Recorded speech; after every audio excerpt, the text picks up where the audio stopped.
Imagine living in a country where your money becomes worthless overnight, grocery store shelves sit bare, and crimes lurk around every corner. A country once hailed as one of Latin America's wealthiest, where oil flowed freely, and social programs once lifted millions from poverty, now unraveling into one of the world's most devastating peacetime collapses. Welcome to Venezuela. In this video, we take you on a gripping journey through Venezuela's rise and dramatic fall, from the charismatic rule of Hugo Chávez to the brutal crackdown under Maduro. We'll explore how the world's largest proven oil reserves became both a blessing and a curse, fueling a populist revolution that promised dignity to the poor but ultimately plunged the nation into chaos. You'll discover how Chávez's early years were marked by bold social reforms, lifting millions from poverty and winning praise from global leaders. But behind the scenes, economic warning signs were flashing. Overspending, deepening dependence on oil, and authoritarian rule laid the groundwork for disaster. And when oil prices crashed, Maduro doubled down on failed policies, unleashing hyperinflation, starvation, violent repression, and a humanitarian crisis of staggering proportions. We'll dive into the everyday struggles of Venezuelans, parents scavenging through garbage to feed their children, doctors watching patients die from lack of medicine, and desperate families walking hundreds of miles to neighboring countries in search of hope. And we'll unpack the bitter debate over what really caused Venezuela's downfall. Was it foreign sanctions, sabotage by elites, or the devastating legacy of Chávez's populism? This is not just a story of economics and politics, it's a human tragedy unfolding in real time. Stay tuned as we reveal the story of Venezuela's collapse, its people's resilience, and the hard lessons that the world can't afford to ignore. In the first section of today's video, we're going to give a brief introduction on Venezuela, the Chávez presidency, the Maduro presidency, and the poverty that Venezuela experiences. Before we begin, please hit like and subscribe for more great content. The ongoing socioeconomic and political crisis in Venezuela, which began during Hugo Chávez's presidency and has worsened under Nicolás Maduro, is considered one of the most severe peacetime collapses of any country in modern history, marked by hyperinflation, starvation, disease outbreaks, soaring crime rates, and mass emigration. The crisis has donned comparisons to the Great Depression, Brazil's 1985 to 1994 economic crisis, Zimbabwe's 2008-2009 hyperinflation, the Bosnian collapse after the 1992-95 war, and the post-communist Russia, Cuba, and Albania. In 2010, Chávez declared an economic war in response to growing shortages. However, matters worsened under Maduro, especially after global prices crashed in 2015, and Venezuela's oil production fell sharply due to mismanagement and lack of investment. The National Assembly declared a health humanitarian crisis in 2016, but the government denied the severity of the situation and used violent repression, including extrajudicial killings. According to the United Nations, the Special Action Forces, or FAES, were responsible for 5,287 killings in 2017, with another 1,569 reported in just the first half of 2019, some of which were reprisals against anti-government protesters. The causes of Venezuela's collapse are widely debated. Supporters of Chávez and Maduro blame international sanctions, failing oil prices, and an economic war waged by the local business elites and foreign powers. Critics, on the other hand, highlight deep-rooted economic mismanagement, political corruption, authoritarian governance, and excessive dependence on oil. Analysts overwhelmingly point to the populist, often hyper-populist policies of Chávez's Bolivarian revolution, and the continuation under Maduro as the key drivers of the disaster. Unlike countries struck by war or natural disasters, Venezuela's downfall is largely seen as self-inflicted through failed policies and entrenched corruption. The human toll has been catastrophic. By 2017, nearly 75% of Venezuelans had lost an average of over 8 kilograms, or about 19 pounds, due to hunger, and more than half lacked sufficient income to meet their basic food needs. By 2021, an estimated 20% of the population, or 5.4 million people, had fled the country, and the United Nations estimated in 2019 that roughly a quarter of Venezuelans required humanitarian aid. As sanctions tightened in 2019, the Maduro government abandoned some Chávez-era policies, such as price and currency controls, triggering a brief economic rebound that was soon undercut by the COVID-19 pandemic. Amid the collapse of the bolivar, ordinary Venezuelans increasingly turned to US dollars for daily transactions. The 2021 National Living Conditions Survey revealed that 95% of Venezuelans were living in poverty based on income, with 77% enduring extreme poverty, the highest levels ever recorded in the country. In 2022, mild economic liberalization policies helped reduce poverty somewhat and produce the first economic growth in 8 years. Still, Venezuela retains the highest inequality rates in the Americas, and while food shortages and hyperinflation have eased, inflation remained stubbornly high. Chávez, a former coup leader pardoned in 1992, came to power in 1999 and remained president until his death in 2013. His presidency benefited enormously from a global oil boom in the early 2000s, which provided Venezuela with windfall revenues not seen since the 1980s. Chávez launched the Bolivarian Missions, vast social programs that aim to improve healthcare, education, and housing for the poor. Poverty rates dropped by over 20% between 2002 and 2008. And the government built thousands of free medical clinics and introduced food and housing subsidies. A 2010 OAS report and the United Nations praised progress in combating illiteracy, improving healthcare, and raising living standards. Chávez's popularity, especially among the poor, was fueled by these initiatives. However, Chávez's populist and redistribution-heavy policies also sowed the seeds of economic instability. Analysts like Javier Corrales argue that the over-reliance on oil revenues produced a classic Dutch disease, weakening non-oil sectors. Overspending, combined with price and currency controls, became unsustainable over time. As the early 2010s unfolded, inflation surged, poverty rebounded, and basic goods became scarce. Many economists believe that even if Chávez had lived, Venezuela's economic collapse would have been unavoidable due to the structural weakness he left behind. Maduro, Chávez's handpicked successor, narrowly won the 2013 presidential election against Enrique Capriles Randonsky by just 1.5%. Instead of correcting Chávez's unsustainable policies, Maduro doubled down, blaming capitalist conspiracies and international sabotage for rising inflation and shortages. His administration pursued economic measures targeting political opponents, alleging they were part of an international plot to destabilize Venezuela. However, Maduro was criticized for focusing on controlling public opinion rather than addressing underlying economic failures or offering meaningful reform. By 2014, Venezuela slipped into a deep recession, and by 2016, inflation soared to 800%, the highest in the country's history. The collapse in oil prices, which began in 2015, and the steep decline in oil production worsened the crisis. Instead of cutting government spending in response to declining oil revenues, the Maduro government denied the crisis and cracked down on dissent. Repression became extreme, with the UN documenting widespread extrajudicial killings, especially by the FAES. Reports detailed how security forces planted weapons on victims and staged crime scenes to create the impression that deaths occurred during armed confrontations. Many killings were targeted reprisals against protest and political opponents. The humanitarian crisis deepened in 2016 when Venezuela's National Assembly officially declared a health humanitarian crisis due to severe shortages of medicines and medical supplies. UN Secretary General Ban Ki-moon echoed these concerns, describing the country as facing a humanitarian crisis driven by the lack of food, water, sanitation, and clothing. Despite these assessments, Maduro's government consistently rejected offers of international aid, arguing that reports of humanitarian distress were foreign attempts to justify intervention. This refusal only worsened the suffering of ordinary Venezuelans. By 2019, international media like the Wall Street Journal reported that Maduro was using food and other government handouts to coerce political support, forcing impoverished Venezuelans to attend rallies and back him in elections. The Economist reported that the Maduro government was also sustaining itself financially through gold sales, including from illegal mines and even narcotics trafficking. Poverty statistics were staggering. By 2019, poverty had doubled compared to 2014 levels.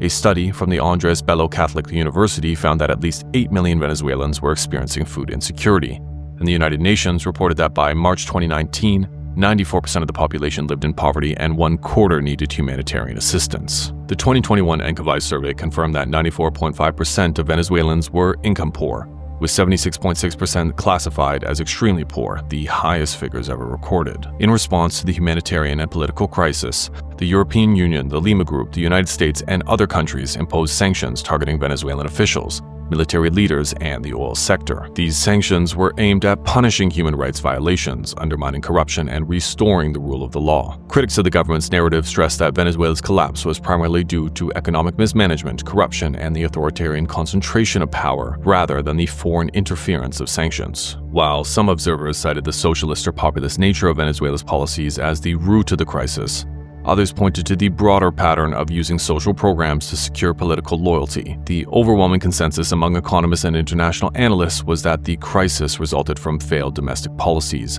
and not external shocks like conflict, natural disasters, or sanctions. By the early 2020s, with limited liberalization, Venezuela saw marginal improvements such as poverty rates decreasing slightly and GDP growth returning after 8 years of contraction. Nevertheless, deep inequalities persist, and the nation remains one of the most unequal and politically unstable in the Western Hemisphere. Even though hyperinflation has subsided, overall inflation remains a severe problem, continuing to erode living standards for ordinary Venezuelans. Nevertheless, in the second section of today's video, we are going to cover the food and water shortages, the housing crisis, and corruption that impacts Venezuela. You can also make a small impact to my channel by hitting the like and subscribe button. This will help get my message out to a wider audience, and it would be greatly appreciated. Venezuela's deepening food crisis stems from an over-reliance on imports, which account for over 70% of the country's food supply. When global oil prices collapsed in 2014, Venezuela, which had become dependent on oil revenues to finance these imports, could no longer sustain them. Under President Hugo Chávez, the military was granted control over food distribution, and much of the domestic food industry was nationalized. This nationalized sector was neglected, leading to severe production shortages. President Nicolás Maduro expanded military control, appointing generals to oversee the supply of staple goods like butter and rice. As a result, the military's grip on the food system made food trafficking highly profitable, fostering widespread bribery and corruption, and obstructed food from reaching the neediest citizens. Military control of food supply allowed officials to extract bribes at every point in the import process, with military officials often pocketing payments to allow shipments to pass through. While government and military representatives claim the opposition exaggerates the corruption problem, some, like retired General Antonio Rivero, argued the strategy was deliberately designed to prevent military uprisings by ensuring soldiers had access to food that the general public lacked. This arrangement further drained any rebellious sentiment from the military ranks while worsening shortages among civilians. Armed civilian groups known as colectivos have also played a major role in worsening the food crisis. With their ties to the government, they had been granted authority over distributing government food packages in poor neighborhoods. However, many colectivos redirect food and medicine into the black market, where profits are high and risks are lower compared to drug trafficking. As a result, these groups have tightened their control over desperate communities, further politicizing access to basic necessities. The human toll of Venezuela's food crisis is staggering. Reports emerged of people scavenging for food in garbage piles across Caracas, including former middle-class citizens, business owners, students, and pensioners whose living standards were destroyed by hyperinflation and currency collapse. Trash collection workers reported that almost every single garbage bag was opened by people hunting for scraps. At waste sites, evidence was found of dismembered animals, including dogs, cats, donkeys, horses, and pigeons, which people were consuming. Wildlife such as anteaters, flamingos, vultures, and lizards were also being hunted for food. According to the Human Rights Watch, hunger, malnutrition, and severe food shortages became widespread nationwide. Pediatric wards began to fill with severely malnourished children, a condition rarely seen before the economic crisis. Doctors reported hundreds of child deaths linked to malnutrition, yet the government responded with a near-total blackout on health statistics, discouraging medical staff from documenting cases or deaths related to government failures. Between 2008 and 2013, undernourishment affected less than 5% of the population, but by 2015 to 2017, the number had more than doubled to almost 12%, or about 3.7 million people. A 2016 survey revealed that nearly three-quarters of the population had lost an average of 8.7 kilograms due to malnutrition. And in 2017, 64% reported losing about 11 kilograms. A 2017 poll also found that nearly half the population could no longer afford 3 daily meals. The government, however, blamed the crisis on an alleged economic war waged by the opposition. Water access compounded the crisis, and a 2019 United Nations report estimated that 4.3 million Venezuelans needed water and sanitation assistance. Following the massive 2019 blackouts, 2/3 of the population, or about 20 million people, were left partially or entirely without water. Without access to clear water, diseases surged, including diarrhea, typhoid fever, and hepatitis A. Hospitals also saw a rise in postpartum infections linked to poor sanitation. By 2017, around 75% of Venezuelans had lost over 8 kilograms due to hunger, and over half lacked sufficient income to meet basic food needs. In March 2019, the United Nations estimated that 94% of Venezuelans lived in poverty, and by 2021, nearly 20% of the population, or about 5.4 million people, had fled the country. The country also faced rampant violence, with a murder rate of 81.4 people per 100,000 people in 2018, ranking Venezuela as the world's third most violent country. Following mounting international sanctions in 2019, Maduro abandoned many of Chávez's policies, including price and currency controls. This policy shift led to a temporary economic rebound before the COVID-19 pandemic hit. Amid the devaluation of the bolivar, Venezuelans increasingly turned to US dollars, which Maduro referred to as an escape valve that boosted the economy. Nonetheless, Maduro insisted that the bolivar remained the national currency. Venezuela's housing crisis, which began during Chávez's presidency, only deepened under Maduro. In 2005, the Venezuelan Construction Chamber estimated a shortage of 1.6 million homes. with only 10,000 out of the 120,000 promised homes being built despite substantial government investments. Poor Venezuelans often resorted to building precarious homes on their own, facing severe structural risks. By 2011, the housing shortage had expanded to 2 million homes, with squatters occupying almost 20 prime real estate developments after Chávez urged the poor to take over unused land. Up to that point, only 500,000 homes had been constructed under Chávez, and 2/3 of which were built by private companies. Chávez's government produced roughly the same volume of housing as previous administrations, but new housing construction stalled when private builders, fearing expropriation, pulled back, and the government failed to meet the gap. Urban theorist Mike Davies noted in 2011 that despite revolutionary rhetoric, the Chávez government had done little to redistribute wealth in cities, as oil revenues were channeled into subsidies and other programs rather than housing construction. By 2012, a severe shortage of building materials, with metal production hitting a 16-year low, further crippled the construction sector. By the end of Chávez's presidency in 2013, about 3 million Venezuelans were living in inadequate housing. Maduro's government exacerbated the crisis. In 2014, facing a steel shortage, Maduro announced plans to melt abandoned cars for rebar to build housing. That same year, he passed a decree forcing landlords with 3 or more rental properties to sell them at state-determined prices under threat of fines or property seizure. By 2016, even residents in government-provided housing, many of them regime supporters, were protesting over a lack of utilities and food. Corruption has been another central element of Venezuela's collapse. According to Transparency International,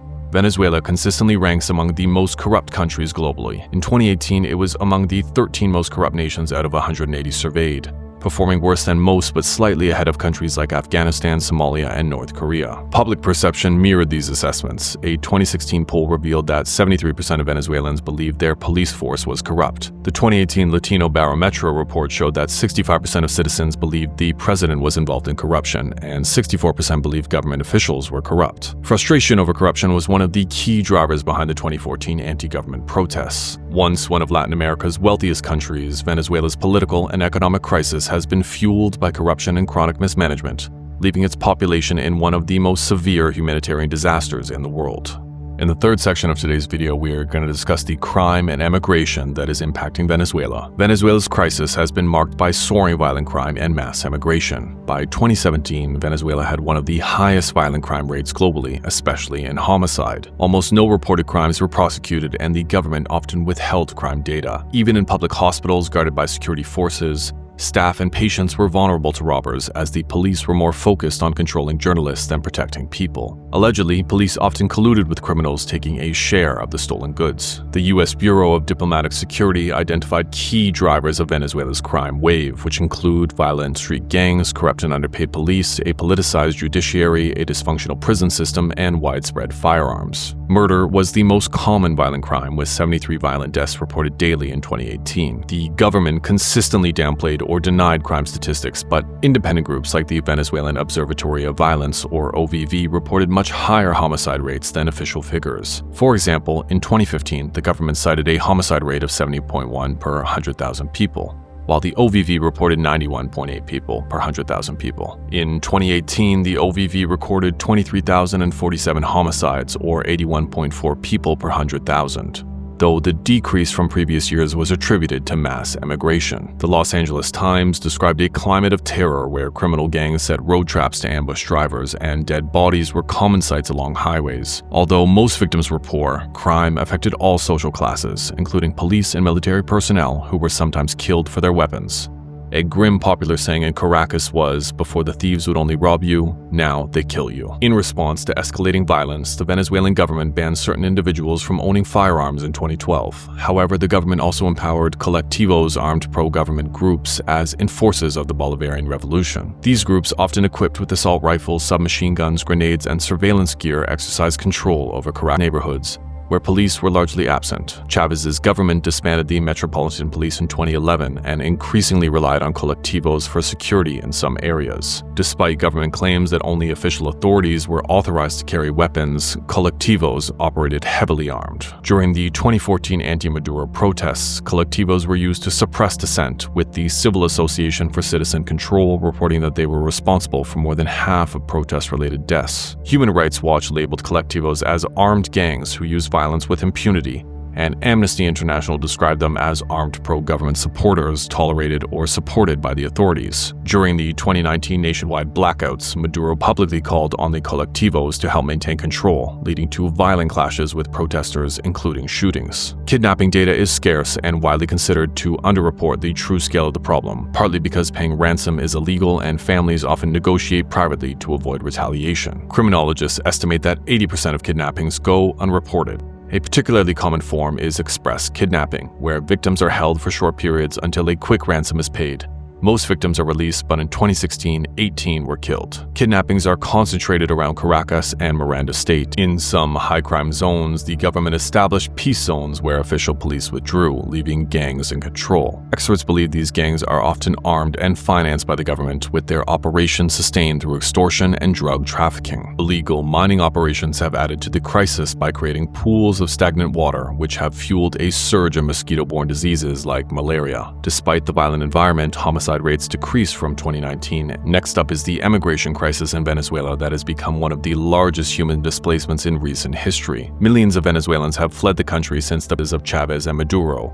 Motivated by economic collapse, state control over the economy, rampant crime, hyperinflation, political instability, and severe shortages of essential goods. According to the PGA Group, 1.5 million Venezuelans emigrated between 1999 and 2014. And by 2015, the total reached 1.8 million. By 2018, the United Nations reported that about 5,000 Venezuelans were leaving the country daily. As of early 2019, approximately 3.4 million Venezuelans had emigrated, with projections suggesting another 1.9 million could leave that year. Most went to neighboring countries, such as Colombia at 1.1 million, Peru at 506,000, Chile at 288,000, Ecuador at 221,000, Argentina at 130,000, and Brazil at 96,000. This mass exodus contrasts sharply with Venezuela's past as a magnet for immigrants during the 20th century. U.S. Ambassador Kevin Whitaker noted that decades ago, Colombians flocked to Venezuela when it was one of the wealthiest countries in Latin America. Now, the migration flow has reversed. Many Venezuelan migrants travel by foot, earning them the nickname Los Caminados or the Walkers. Their journeys are grueling. The trek to Bogota, Colombia spans 560 kilometers or 350 miles, and some continue even farther to Ecuador and Peru. In Colombia, local humanitarian groups and the Red Cross have set up roadside shelters offering food and water. And in northern Brazil, the UN has established 10 shelters for Venezuelan refugees. Meanwhile, harrowing images of Venezuelans fleeing by boat have drawn comparisons to the Cuban exodus. The first wave of immigrants in the early Chávez years largely consisted of middle and upper-class Venezuelans worried about socialisties and redistribution rhetoric. Many were well-educated professionals, triggering a significant brain drain, and emigration surged further under Maduro, with the second wave dominated by the poor and working class.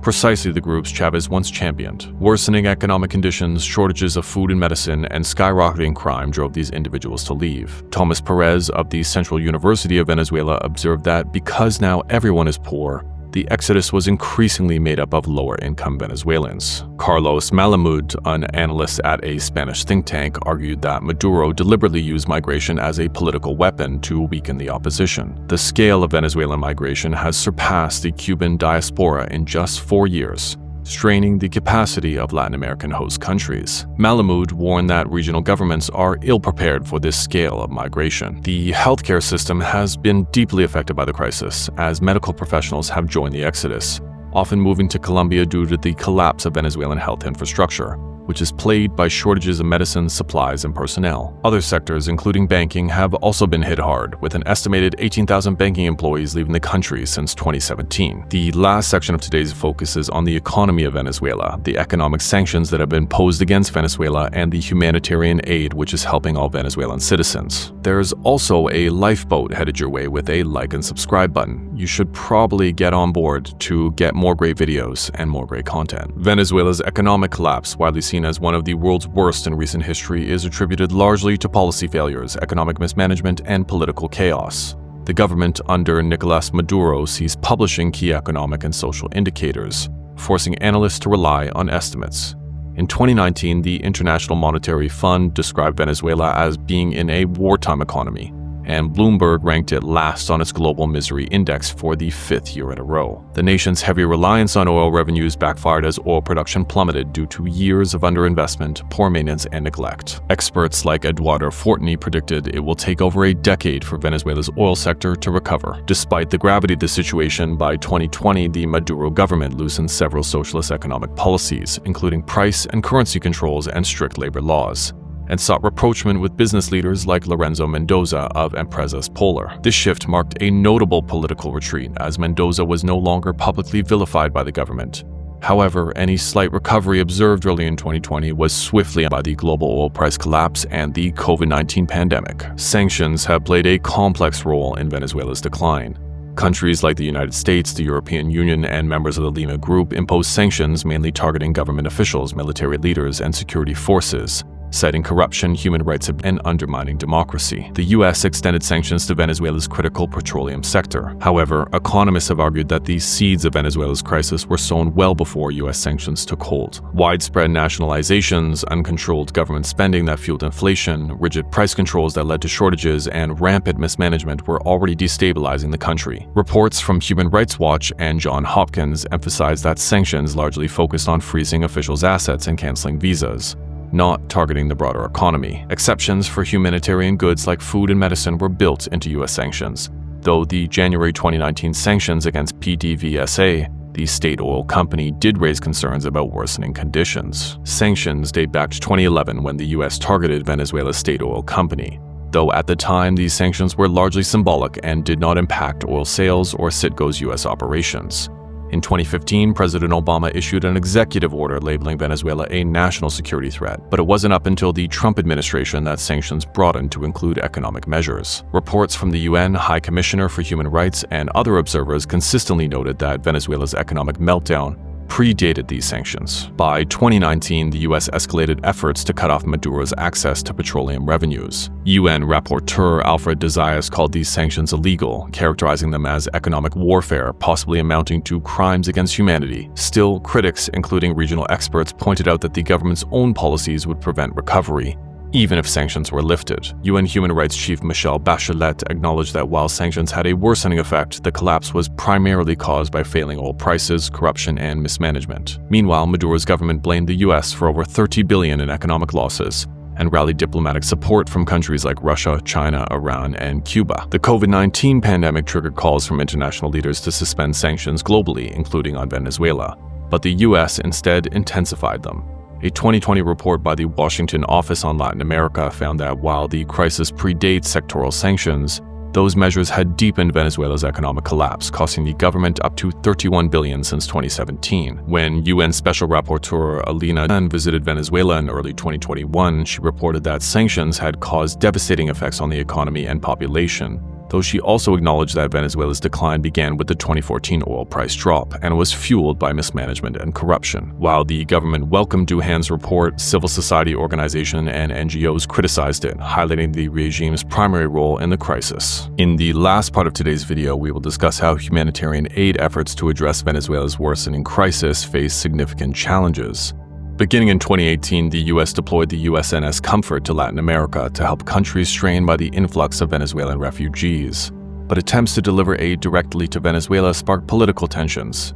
In February 2019, the U.S. organized a shipment of 280 tons of aid across the Colombian border, and Venezuelan security forces used tear gas to block the border, and violent clashes erupted. While CNN footage captured incendiary devices from police igniting aid trucks, the New York Times later reported that anti-Maduro protesters accidentally set some trucks on fire with Molotov cocktails. The Maduro government, opposition leader Juan Guaido, Colombian officials, and international media each disputed the event's portrayal. Colombian Foreign Minister Carlos Holmes Trujillo denied claims of media manipulation, while Guaido argued that the New York Times offered only one possible theory and emphasized that 3 trucks had burned. The Red Cross planned to reach about 650,000 people in its first wave, focusing initially on hospitals, including state-run facilities.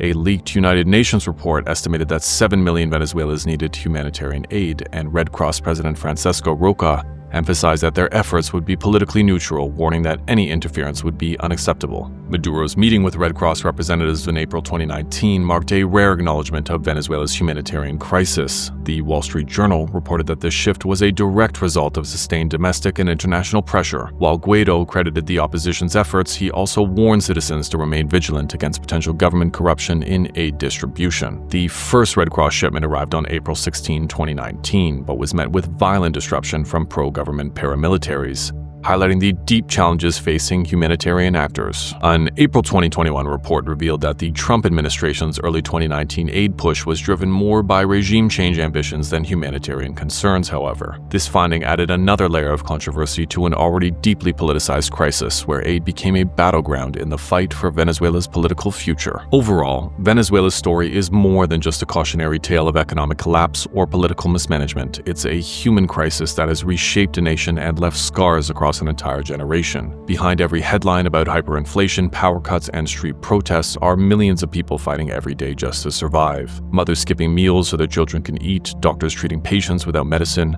and young people risking everything to cross borders in search of a future. As we've seen, Venezuela's collapse wasn't the result of a single event or decision. It was a slow-motion unraveling fueled by years of populist promises, economic missteps, political repression, and a dangerous over-reliance on oil. And while sanctions, international pressures, and falling oil prices played a role, the seeds of this crisis were sown long before foreign headlines caught on. If you found this video insightful, don't forget to like, subscribe, and share it with others. Let's keep the conversation going in the comments below. What do you think the world can do to help Venezuela recover? Thanks for watching, and stay curious.